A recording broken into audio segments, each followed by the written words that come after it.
بنقول لك ايه، انا عايزك تظبط الاوضه اللي انت حاشر امك فيه، عشان هتلف لفتك وعيالك هيرموك فيه.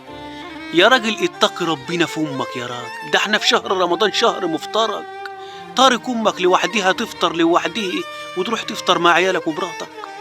انت اللقمه دي بتنزل انا عايز اسالك السؤال، اللقمه دي بتنزل عندك؟ انت مبسوط؟ انت كده مبسوط؟ والله العظيم عيالك لا يعملوا فيك اسود حاجه يا راجل.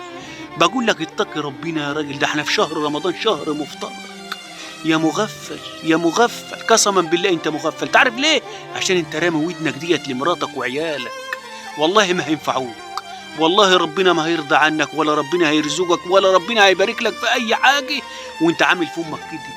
ارجع لعقلك، خليك حلو يا راجل، ده امك اللي خلفتك والله اتبهدلت عليك، شافت السواد انجاح لحد ما خلتك راجل شحط محط كده. ارجع لعقلك يا راجل، خليك حلو مع امك، خد رضاها.